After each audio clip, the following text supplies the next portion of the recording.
I want you to just go back to March this year.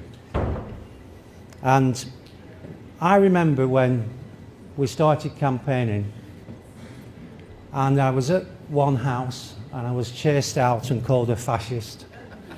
But I went to another house, and I put the leaflet through the door, and I walked 5 doors down. This really lovely lady, middle-aged, chased after me. And I thought, oh, what have I done? And she said, thank you, thank you, thank you, with tears in her eyes. Because for the first time, she felt that the country had a chance. And if I can just, I always use this phrase because it's really important.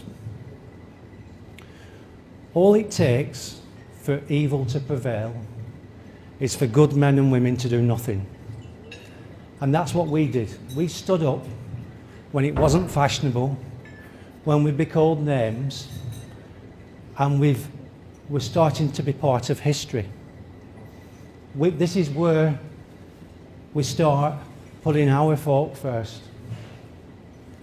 So if we move forward through that campaign and we go to the 1st of May, and I'm sure we've got lots of councillors here and lots of candidates who didn't quite make it.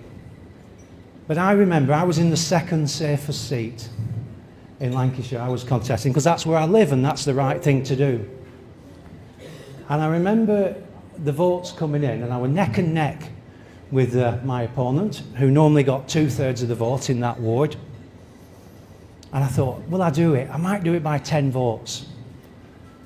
And then 1,000 votes came off the table, and I won by 1,030 votes.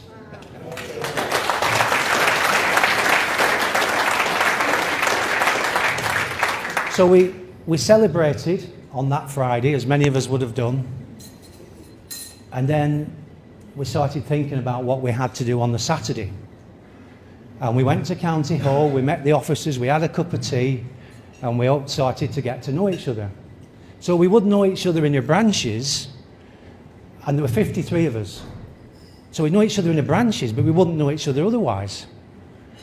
And so we had that first meeting, and what I found out that day was that that was the second largest majority ever, and the largest majority in the last 28 years since there's been 84 councillors.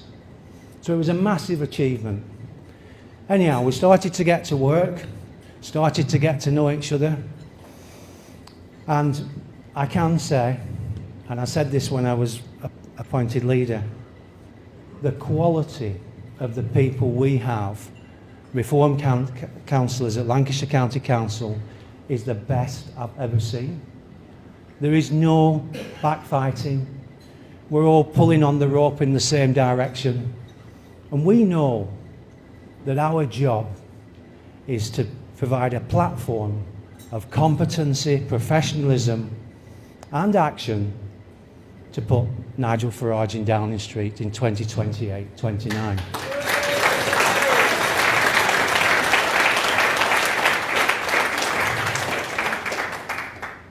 But the challenges are immense. We have £1.2 billion worth of debt. The interest bill last year was £100,000 a day and rising. That's 37 million a year. We have services in absolute chaos, and I'll run through them. And we have a media establishment that constantly attacks. In fact, before I'd said anything, I was on the front of the Lancashire Evening Post with a chainsaw with blood dripping from it, which is absolutely appalling. We've had letters from government ministers challenging us before we've even started. But we're determined.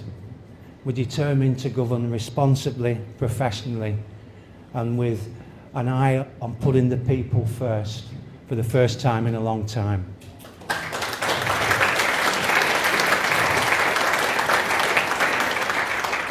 Now, talking about putting the people first,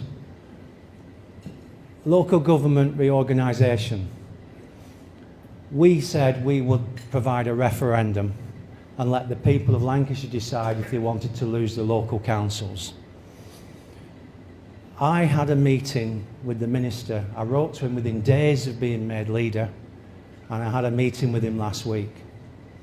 And we are waiting for a formal response from the minister, which I will share with all of you. We are fighting to have a referendum.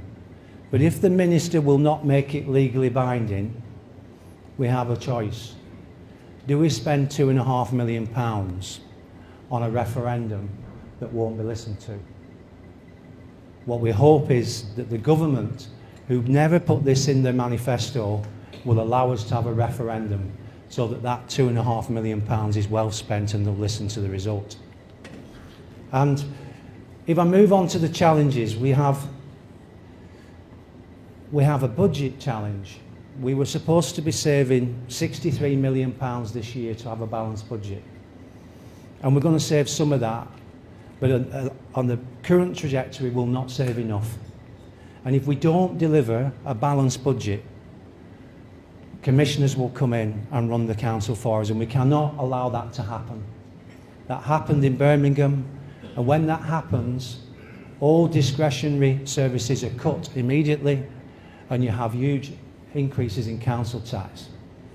So we've been working we've put forward our first cabinet meeting, an emergency proposition to review the budget, and we're going to have to be really focused on getting a balanced budget. But what we will do, I think there's a lot of waste, and we're trying to get the Doge team in to help us. We're just at the moment trying to agree a data sharing agreement with the officers and the Doge team. The second element of challenge is special educational needs. And if you see these families where the children are not going to school, it's devastating. It's devastating for the families, it's devastating for the children. And Lancashire's has all councils have a target to have an assessment within 20 weeks. And Lancashire's only achieving that with about 1 in 5 children.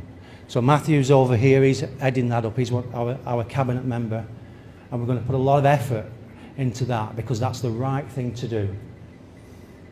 Adult social care, ever growing demand, and I've got a nurse who's heading that up, someone who really understands it inside out. And that's the thing about the team. I've never seen a team like this. Unbelievable people with vast knowledge and experience. And finally, I think the last promise we made was roads.